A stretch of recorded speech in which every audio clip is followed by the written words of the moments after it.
Mother's Day. What a day, huh? What a day. I have all kinds of things I could say this morning. I have spent hours reading stuff, looking things up. I do this every year on Mother's Day, around Father's Day too. I just want to fill my mind with all those stories and illustrations and thoughts and so on, because it's one of those things that is more tender than most things.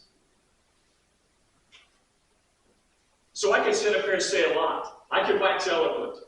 Well, according to Mark, I can wax long, but so maybe not so eloquent. But anyway. But here's what, it depends on you. Here's what I want to do. There is no greater testimony for mothers than children. Okay? Yes. So I'm going to give you an opportunity. I mean, I've got a bunch of stuff. I've got slides I can show and quotes from people and all this kind of stuff.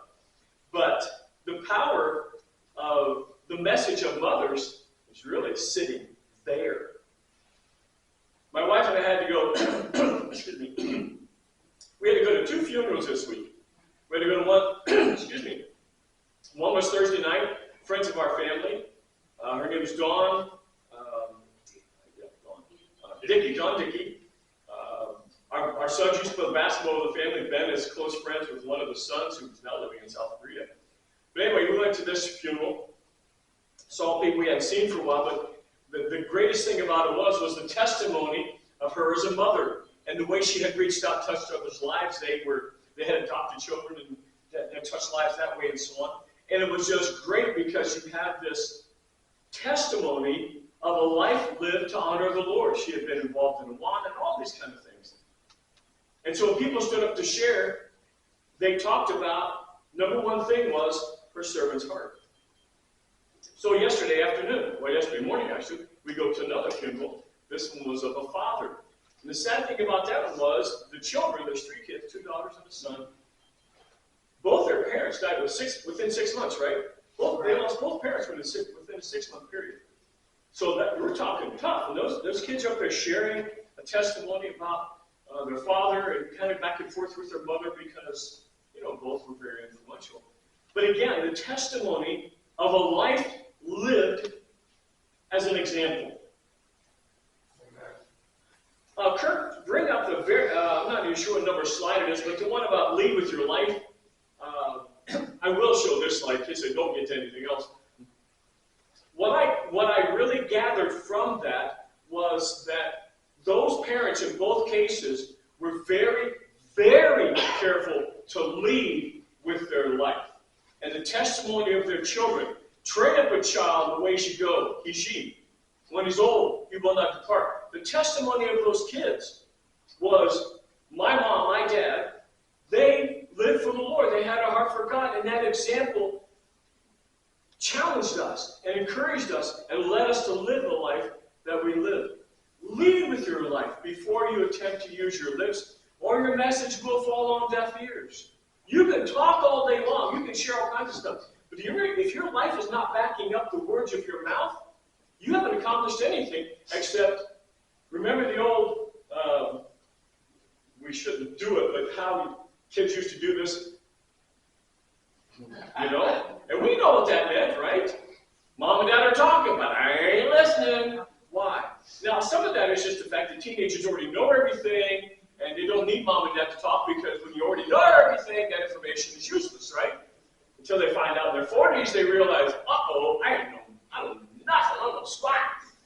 You realize at that point in time, well, everything I thought I knew was not right. Because life teaches you real quick that there's a lot you think you know, but you don't. And so anyway, lead with your life. So here's what I want to do. I'm going to start with one testimony by Martin Luther. And then I'm going to ask you to share your life. Before I get to that, I do want to say this, because I don't want to miss the opportunity to talk about this. In Genesis, where it talks about that Adam named his wife Eve, okay? She was the mother of all living. That word living there is kabah. And that word, it's not just living, it's not just existence, but it's talking about the fact that a mother, when she has this child in her womb, she is giving this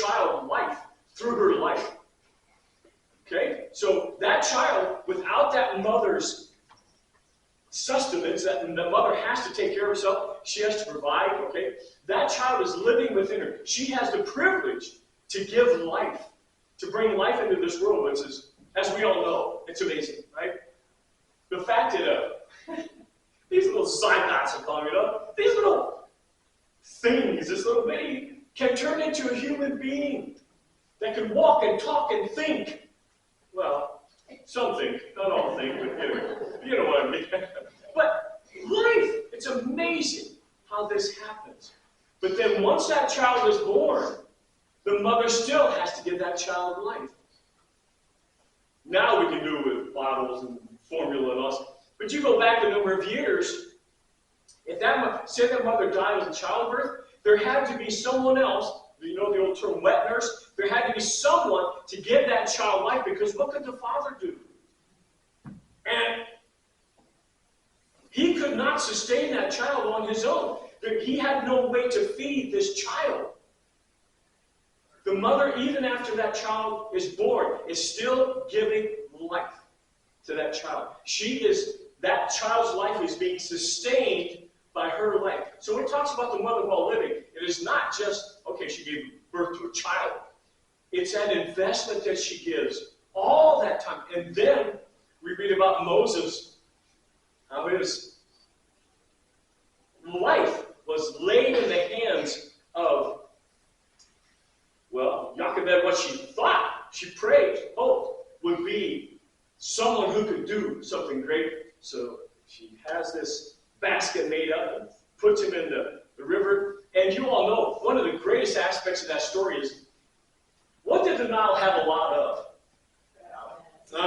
Alligators and hippos, things like that. No threat to human life at all. God was watching over that child. Moses had the privilege to be raised by a princess, which we all know the rest of that story, how that went. But God used that time. And that mother, she kept him as long as she could, for about 3 months. When he was too old and the crying was too loud, she put him in there, trusting that God would use that experience, that, in a sense, baptism of Moses in that situation, to put him where God knew he needed to be. The heart of a mother, incredible. Because you read through there, it doesn't say much about dad in that situation. Now, not that he was uninvolved, but it was the heart of the mother that brought about that situation. So, here's what I want you to do. I want you to take a few moments. If you need help landing a plane, I'll try to help you land a plane, all right? So don't wax too eloquent. Give others an opportunity to share. But take the time you need to share why you have not just, well, my mom was cool, right? No. To share what impact it really had on your life and what has affected you to this day because of the investment of your mother. Okay, so the floor is yours. As I heard those testimonies these last 2 days, I thought I can't do any better than that, than to give you the opportunity to share why motherhood is such an important thing. Yes, sir. Our daughter came, she was there with us all day yesterday, and she put on her blog this morning and she sent us this text. I'm so grateful to God for my beautiful mother. I just spent a day with my parents. Once again, was blessed through her love, listening heart, warm hospitality, and insightful wisdom. Mom always points me to Jesus, whom she deeply loves.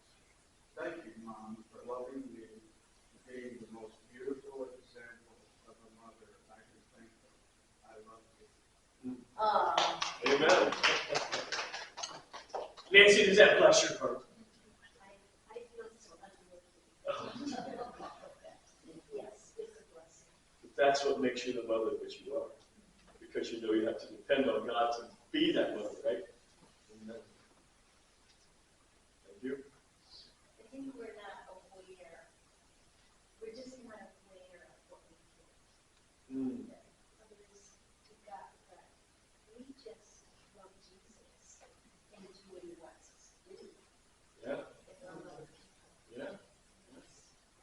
plant those seeds of servanthood. That's that aspect of, come on, giving life. Continuing to give life. Not just birth, but life. Invested. Thank you, Ben. Who's next? My okay.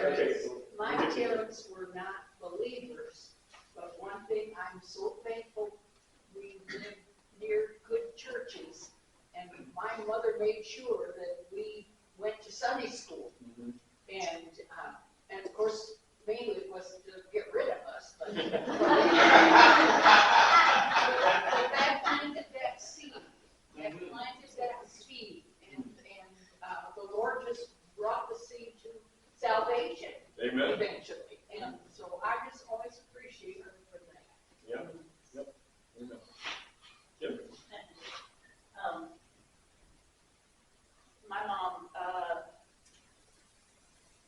met my dad in Bible college, and they felt called to be missionaries, and they went through the process of deputation, raising support. I think that was 2 or more years, and all the support didn't come in, and so the mission board said, maybe you consider a different direction, and God called my dad to be a pastor, so that makes my mom a pastor's wife. And she did everything that she needed to do, and she raised 5 kids, and she was a blessing. But what comes to mind when I think about my mom, what comes to mind first is the way that she would repeat things, sayings, phrases, jokes. She was not a jokester. She was not full of, she knew practical jokes, but she would repeat little things that she found funny. And she would repeat them every time they applied. And you know how a joke is funny the first time, sometimes the second time. But like the 10th and the 50th time, it's just like, yeah, we know what Mom's going to say next, and we've heard this before. So I have a brother who's really witty and really thoughty and really good with words, and he's very original, and he said a lot of funny things. And the best my mom could do is just repeat them. But one of the things that she, well, I know this is long, but I'm going to tell you 2 things. She, one time, at a church potluck dinner, she had made a great bowl of butterscotch pudding.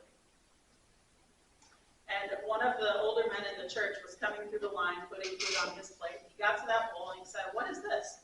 And my mom thought real fast and she said, it's cold chicken gravy. And he said, "Oh, I love chicken gravy." And he scooped it up and put it all over his potatoes and all over his plate. And she was horrified. And that was like one of her main reasons why she does not pull practical jokes. He ate it. But anyway, the thing that I will end with is one of the phrases that she repeated. She read it somewhere and she liked it. It was funny, and I think of it to this day. In Proverbs it says that, how does it say it? Her children will rise up and call her blessed. She said, right now they just rise up and call her. I am to share as well. Mine's a little less funny. My mother was a vibrant, beautiful, young woman. And at 15 years old, she became vaccine injured. So, I believe it was the polio vaccine. But days after that, she went into an autoimmune condition known as MS, which basically took, slowly over the coming decades, took much of what we call life from her, abilities and opportunities and so on. She was the victim of date rape in her late teens. When time went out with one guy who took advantage of her, and there she is, before my father and her met. So there she is, victimized twice, not even 20 years old yet. And of course, my mom and dad get married, they fall deeply in love. 2 weeks they're engaged, a year later they're married. God just brought them together in such a miraculous way. We both knew. A couple of miscarriages later, God provided miraculously for a doctor to give great counsel, actually a chiropractor, that I would know. He gave some great counsel to mom and dad. It worked. Josh and I were both story of my friends. Nevertheless, I only saw the fragility and the suffering and the pain as far as from an earthly perspective. I only saw the struggle. And yet, alongside that, I saw constant joy, adoration, and peace. And I never, ever saw her complain once about anything. Not about being victimized. She never played the victim. Not about God, not giving her ability, or even to clean the house. She was an angry. And her mother was very much so. Trained her daughters to keep a clean house and keep a nice place. And she couldn't do that. And people had to come in and assist. And this church came along, assisted, gave our family things because we were in need, often because of the circumstance. But my mother gave to me one of the most powerful gifts, and I realize I carry this around, and other people my age probably don't, and that is the gift of suffering. I have witnessed how to suffer and do so gracefully in Jesus. And I believe we will one day, at least I will suffer for him. And many of us in this room will and have. And I think we should take note from our mothers who suffered in their own ways or sacrificed in their own ways to give life to us and to point to Jesus. Yeah. So my mom has given me the gift of love, right?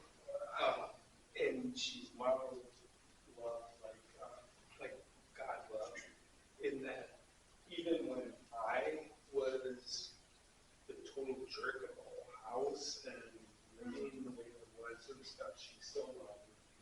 She's still forgiven. She's still welcomed me home with open arms, just like God does. Every time I mess up.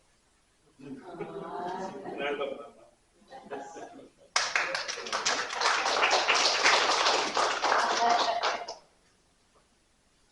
Pastor, my second oldest sister, when we moved to California, we lived in an apartment for 6 months. And then when we moved into our new house,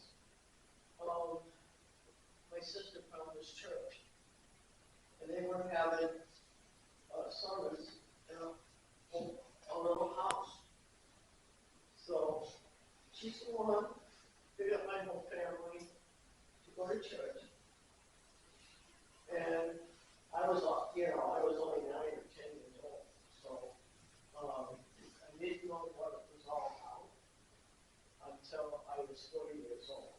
Because the first time I was baptized, I thought it was because I just loved God and Jesus, And so when I found out I had to go into my farm,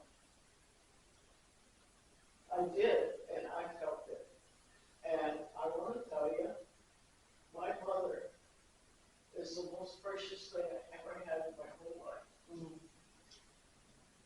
She was always caring, and she was giving unto the people. She had to bake. She wanted to bake, and one day she couldn't bake for Sunday school, and she got all upset. So she told me about it, because I called her mother every day when she was alive. And I can't say enough about her. She was so awesome. She said, "You poor dear, I love you so much. You have to go through this stuff." Well, I put her through a few things, and had surgeries and almost died. I had 2 giblets worth of blood just going around. So if I didn't have the surgery, I would have died. I would have died of children. So my mom and dad both came. And they were divorced already. They got along for me. They were one trouble. She was the best. I can't say enough complimented me all the time, very high eyesight. What would I do? So, there it is. I'm blessed. Even when she's gone. A lot of us in here have our mothers that are already walking streets of gold. At least we trust. Timothy. So, as many of you know, I went to Costa Rica last winter, I think. And from all the new foods trying them out, I had a ton of explosion going on. So for breakfast, I decided just to do something I was used to, like some granola, maybe some eggs. And I'm allergic to peanuts.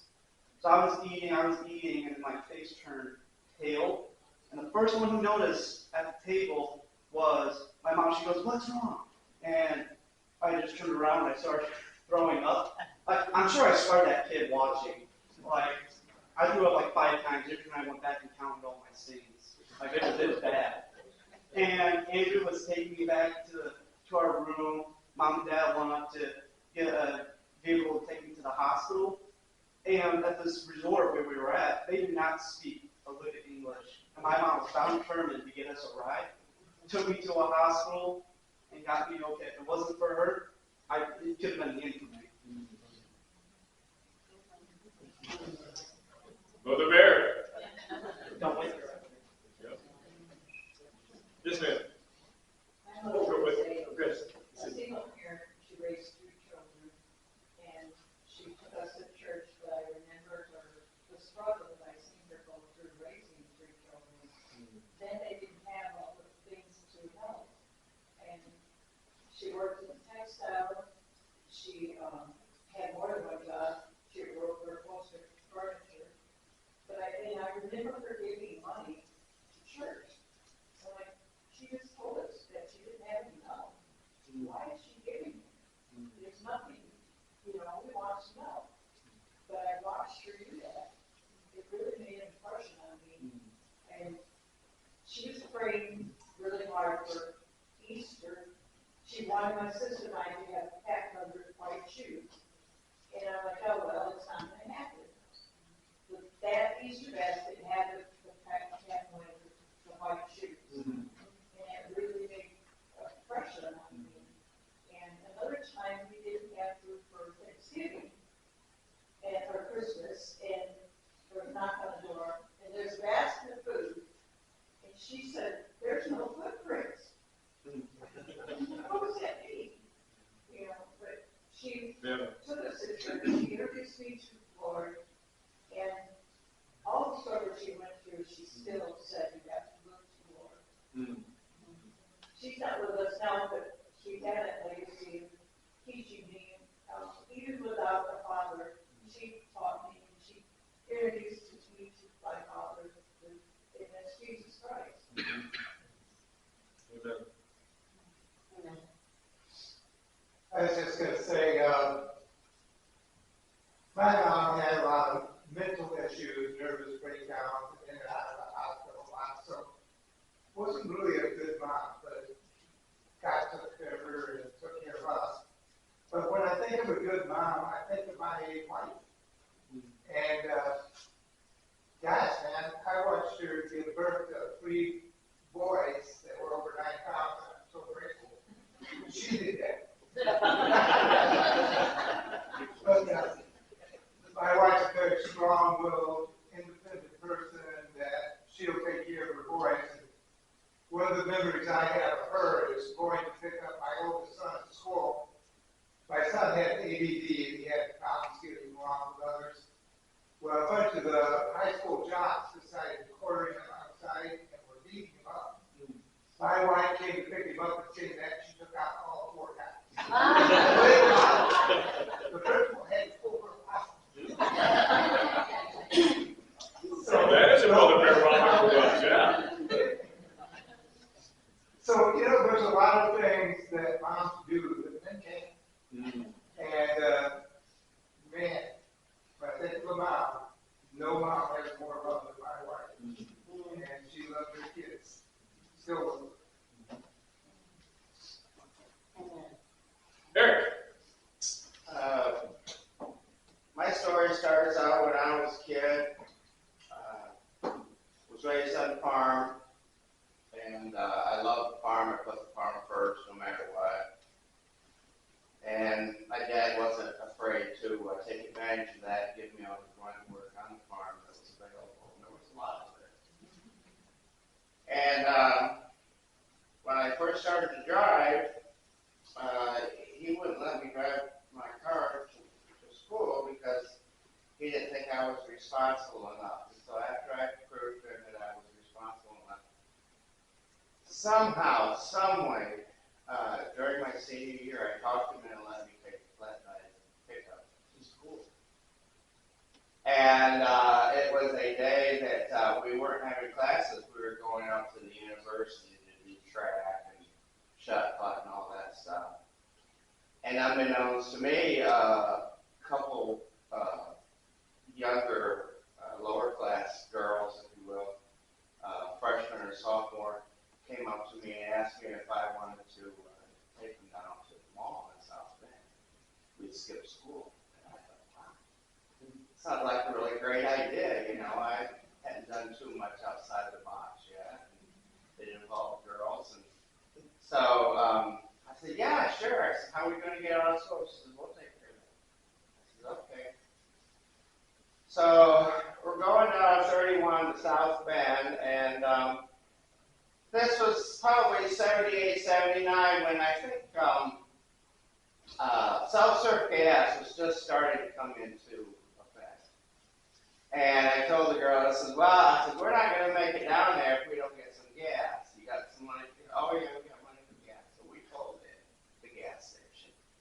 And it had 2 different gas islands on it. And can you believe that when I'm there filling up with gas, over the next hour is my mom. I just thought, I don't believe this. So I went over, tried to smooth things. Well, here, Mom, let me fill your gas tank. And so I did that. And then later that night at supper, somehow the conversation got to how bad the road was down in Indiana. As soon as you crossed over into the line, it's like they weren't doing what they're supposed to do with their road taxes and stuff. And I started to chime in on the conversation, and my mom looked at me like, you need to shut your mouth right now, because your dad doesn't know anything about what you did. And it just surprised me so much that my mom was the one to cover up for me this one time. Before, she's always the first to run to Dad and say, wait till your dad gets home, that kind of thing. But not this time. So, and that's a fun memory that I have of my mom. Okay, who's next? I usually gave me the look. My brothers and I growing up, our friends always came over, and it was like, why? We all had money, we always had these fancy houses, and always why our house is so small? They're like, your mom. It's like, my mom. Like, we walk in, and it feels like we have another mother. What do you mean? Like, we feel more welcome at your home than we do our own sometimes. Okay, whatever. And then time goes on, I worked at the food industry. I bring kids home. Some of them are homeless, they stay in the basement, they wake up, I'm like, what do you want to eat?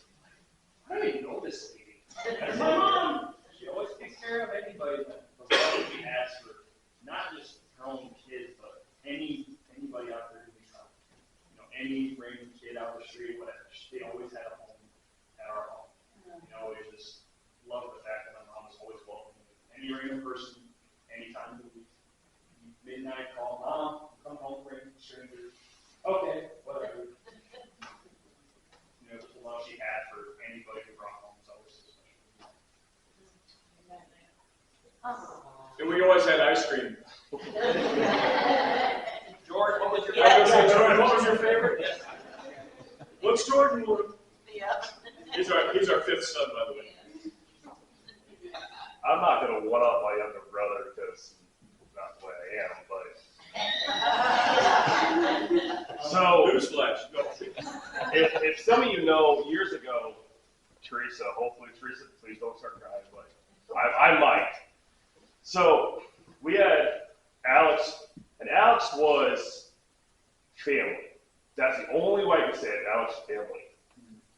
Well, one night Alex comes up to me. Alex is just down, just hurt. And I'm downstairs and I'm, getting ready. We're going bowling. And Alex knocks on the door. He just keeps continuing to knock. And I see him walking back home, and I'm like, something said, Adam, you gotta go talk to this kid. You gotta bring him back to the house. I said, okay. So I walked outside and said, Alex, I'm going bowling. You want to go? He's like, yeah, I want to go bowling. I said, great. Go watch Grandma. So he runs back, says, Grandma says yes. Great. Later found out Grandma wasn't even home, but Grandma said yes. All right, cool. All right. Alex at this point in time, I think he was 13, maybe 14. And so we're driving, and he goes, can I ask you a question? I said, yeah. He goes, can you have two moms that aren't your mom? I'm like, well, yeah. He goes, my grandma is my mom. I said, okay. And I was like, well, tell me why. He goes, Grandma loves me. Like, Grandma and I spend so much time together. I can get in trouble at school, and I'll come home and Grandma looks at me. She gives me this look, and I know I'm in trouble, but she doesn't yell. Maybe she did. I don't know. But he's like, she doesn't yell. He goes, every time Grandma sits down and talks to me, he said, I feel the love. My own mom only sees me a few times a year, and is only to bring me stuff. And I'm like, okay, so yeah. So that's your mom. He goes, yeah, my grandma's my mom. And he goes, Adam, do you think your mom is my mom? And I'm like, all right, buddy. Like, yes, more than you think. He goes, I come inside and your mom's like, Alex gives me a hug, feeds me, says she loves me. He's like, do you think she'd adopt me? And I'm like, and I started laughing. I said, buddy, at this point in time, she's probably kicking one of us out of the house to adopt you. So, And he goes, can you have two moms? I'm like, yeah, you really can. You can have two moms. And the impact that those two ladies made on his life, because after that, it was like 3 or 4 days later that Alex lost his life. But he would tell me all the time, my grandma's my mom. Your mom's like my stepmom. Your mom is the mom that when I walk down, the door's always open. I mean, he'd come to our house during supper. And, you have 4 boys, 2 parents, and my mom would say, Alex, come on in. He'd eat supper, and my mom would eat a peanut butter and jelly sandwich. And that's the way it was, but the impact those 2 ladies had on this boy's life, that, when you look at moms, that's what I look at as moms. There's impact that they made on his life that he wouldn't have had otherwise. If he would have stayed at home and Teresa would have said, come on, you're my grandson, but I'm going to treat you as my son, his life would have been a whole lot different than what it was.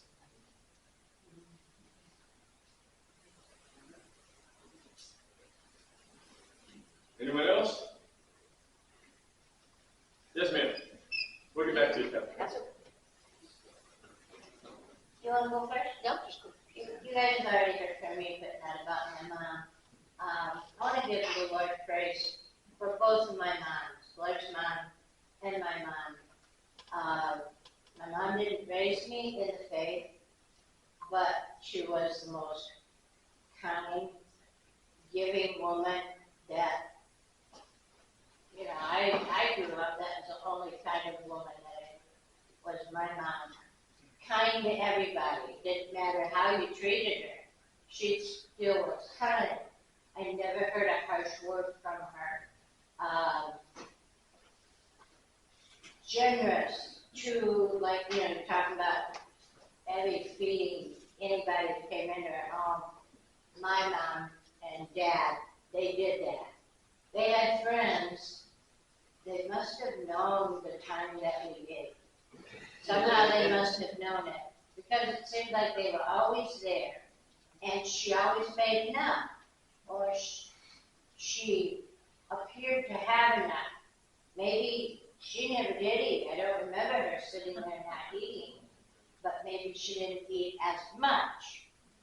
But she always gave. There was always extra soup, extra meat. They cooked that way maybe, in case somebody comes, let's cook extra. I don't know, I was a kid, I didn't pay attention. But the fact that they were always there, now see, I was grumbly about it. Why do they have to go to where to eat? You know what I mean? They're eating my food. But mom, dad, they just were that way. Blair's mom was a self-made woman. I don't know how grandma raised mom, but I know how mom raised Blair. She made him and the others, his brother and sister, be self-sufficient. Do for yourself, so you're not dependent on anybody. Everything he does for me. I feel, I mean, my daddy always said, who died and made you queen. Blair treats me that way. His mom taught him to do these things. I just give tribute to both of them. They're both gone. They've been gone for a decade. A decade? I don't know. My mama died in 95. The worst year of my life was losing my mom. I miss her to this day. Blair's mom died in 99. And life's not the same without your mama. It's just not. We need a mama. And I thank God for mine. And for the privilege of me being a mama. Our daughter is just like my mom. Kind and does everything. I never thought she'd be that way. She wasn't that way in our house. But I think she's a wonderful mom. And right at this moment, just so you know, our precious granddaughter is flying somewhere in the skies to Poland. She's already had Mother's Day. They're 7 hours ahead of us, so she's already had it. But coming home, she'll get to repeat a day that she loves. But anyway, if you think of Kylie or look up in the sky, Kylie, pray for her. Liz is confident that she's not coming home. That's Liz's fear. When she said goodbye to her, that was it. Liz is worried walrus. So in my mind, think the worst. And if you can handle it then, you can handle anything. The worst doesn't happen.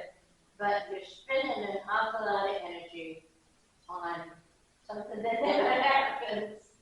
And, anyway, praise the Lord for all of you mothers. You are amazing mothers, just amazing.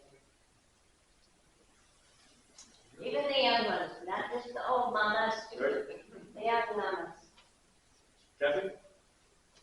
We were poor growing up, to say the least, but we never lacked for anything. I can remember, I'm old now too, helping my mom with the wringer washer in our back room doing our laundry. And my mom had a servant's heart. She was a giver. If she only owned one shirt and thought you might need it sometime in your life, she would give you that shirt. But one day I was at home and she called me and said, you need to come home. There's something wrong. And I just couldn't figure it. She wouldn't tell me over the phone what it was. And I walked in the house and she's standing in the kitchen. And I don't even know what she was doing with this can of spray foam that expands. But she had this can of spray foam in the kitchen. And she went to spray it, and for some reason, it went right up on the ceiling, and it plopped down right on top of her. And I spent probably 8 or 9 hours that day trying to get that solid spray foam out of her hair. That stuff is insufferable. And to this day, that spot is still in the ceiling. Because she would never let anybody cover it up. Life is full of all kinds of events, isn't it? Not just all we remember the good, but we have those interesting ones too.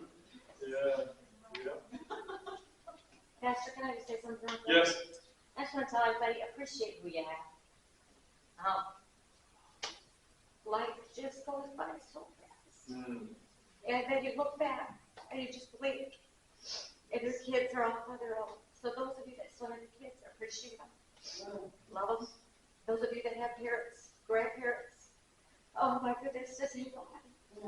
Yes. Because I think if I have any regrets in my life, it's that I didn't stop to smell the roses more. I no longer have mom. I no longer have a brother. I no longer have a dad. And even daughter, I no longer have. And I'm telling you guys, it's just time goes by so quick, and the things that we think are important are not. And it took me a long time to learn that lesson. And God has given me wisdom as I'm aging to realize, and God is bringing great people in my life, great kids in my life, and just, I'm just deciding to hang on and enjoy those things instead of always thinking the floors have to be vacuumed, the windows have to be washed, the stalls have to be clean. You know, I think we get caught up as moms in all the things that we're supposed to do in the world's standards. But I tell you, it's not, those things will always be there. And I learned that lesson in the last couple of years. One of the stories I was going to read was on that very thing, a mother taking care of 4 children. Oldest was 9. And she was just frustrated with life, just tired. And she went to this program for ladies, mothers, it was called Defying Gravity. Not based on the song, well maybe it was, I don't know, but anyway. Defying Gravity. And in fact, gravity, life just wanted to weigh you down and to cause you to be depressed and just, and this whole process, they teach you to take those moments. It may only be 30 minutes. Take the time. So she, rather than being frustrated over the kids and everything, one day she decided, we're going to go outside, we're just going to squirt each other with a hose. So they went outside for 30 minutes, just squirting each other with a hose. It was there. She had a name for it. I can't remember what it was. And she said, the kids are going, you okay, Mom? Yeah. Well, you haven't been like this in a long, long time. And of course, it hurt when she heard that because she realized she hadn't taken the time to stop and smell roses. Another time they went outside, and I forget what they were doing, something goofy. And the kids were just having a blast because to them, it's like, we've got Mom back. And we can't allow life to just overwhelm us with stuff. As Dave reminded me, as Bill has always said over the years, the more stuff you have, the more time your stuff demands of you. Maintenance, maintenance, maintenance. You know? And I'm at that age in time where my wife and I'm working on it. I've got so much stuff, and it's going to go. I've already got an appointment up at the Big Bear auction. I'm loading up trailers of stuff, and I'm saying, this is going. My kids have said, Dad, get rid of the junk now. We don't have to take care of it after you're gone. Right? There's one more thing I want to share. Okay, I see the time. Another story. There was a couple, couldn't have children. Miscarriages, the whole thing. Realized it wasn't going to happen. Devastated. So the lady, she began to, she called it birthing books. She began to write. And she began to encourage people and challenge people through her writing. And they had a birthing party one time for her books that were being published. Because for her, that was the child. But then she got invited to this program, and something Grace. It's Aging Out with Grace.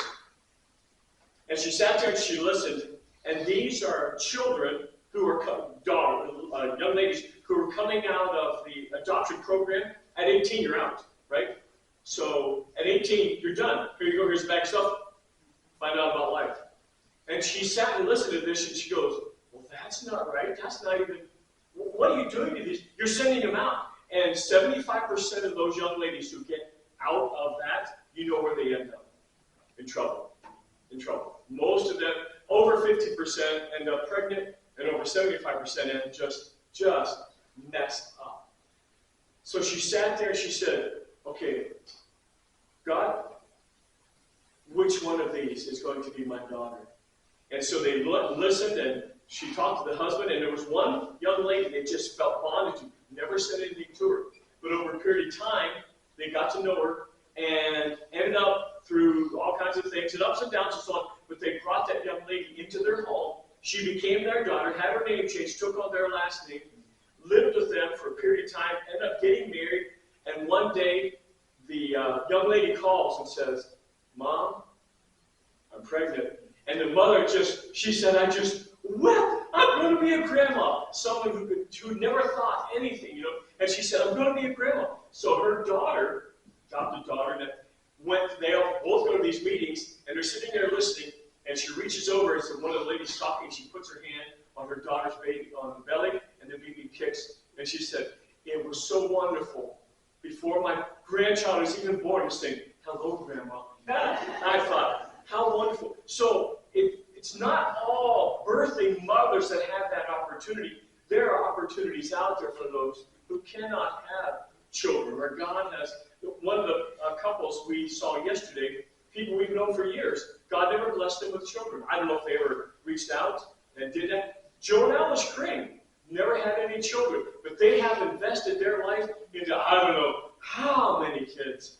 I mean, when I say invested, I mean they have invested into these kids' lives. So there's a lot of opportunities.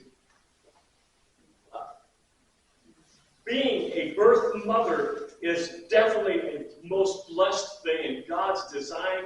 The way He worked that out, it still fascinates me. God could have done it any other way, but He chose to do it that way because there's a tenderness, there's a relationship that is formed, from the conception on, that we men don't fully understand. And that's why, the old joke with football players, "Hey, Mom." They don't say, "Hey, Dad." "Hey, Mom." Why? Because there's a uniqueness in that relationship, a special aspect of that relationship. One slide, I'm going to end with this one. Honestly, in quotes, air quotes. Okay, Kirk, if you bring up the mom one, and Eve was called the mother of many, right? Mother of all living. But the next one is this, and I like this, because this is where we can relate. Mother of me. My mom. I can relate to Eve in the sense that, yeah, we're here, but my mom is the mother of me. She's special to me because she is the one who brought me into this world. And my mother passed away when I was 18. I was in my first year of college, and my mother passed away. She never got to see a grandchild. There's a lot of things she never got to enjoy. God saw fit to allow her to leave this life early on. She had rheumatoid arthritis, and it wasn't the arthritis that took her, it was the medications that had negative effects on her, and she ended up losing her life. But there's one thing that I know my mother did for us, and I thank God for it all the time. She was a counselor to people. They would come over. My mother, when she was basically chair-ridden, not necessarily bedridden, but when she was chair-ridden, she would read the Bible and pray all day long. She would answer the phone and counsel people. People would come to her home, and as a kid, I'm going, what did they hear? Well, they just needed to talk. And my mother would talk and share and get her heart and pray. And she was the counselor of the family. And I never thought that much of it back then. I just, whatever.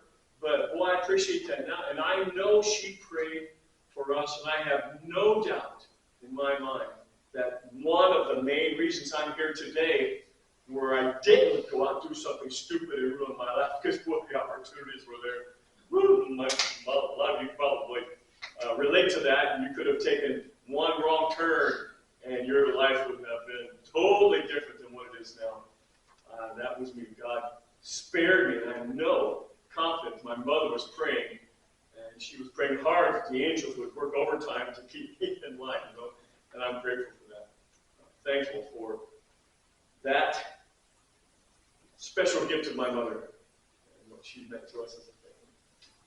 Thank you for sharing those testimonies. Mark?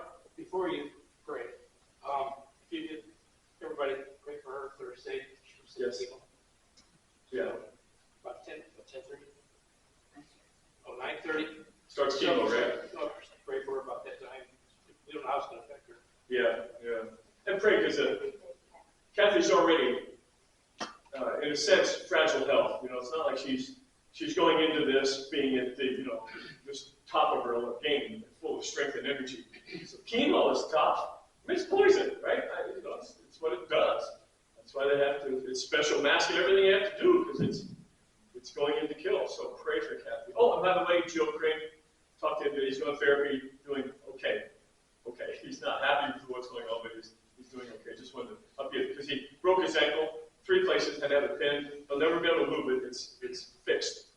But he said, hey, I'm grateful I have an ankle I can walk on. So not okay with it. But yeah, please remember to pray for Kathy. This Thursday, correct? Okay.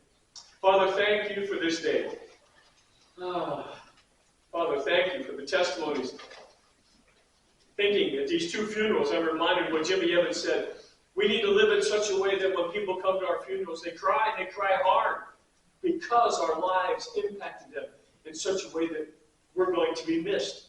They're going to miss those times of fellowship. We cry.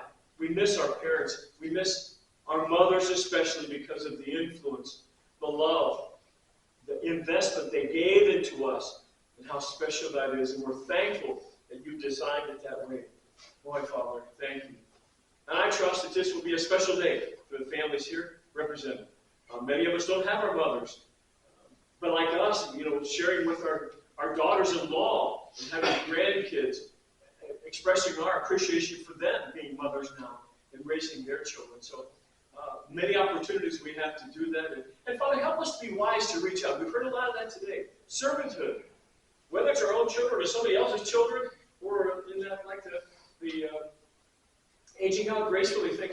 There's so many opportunities for us to reach out, touch lives.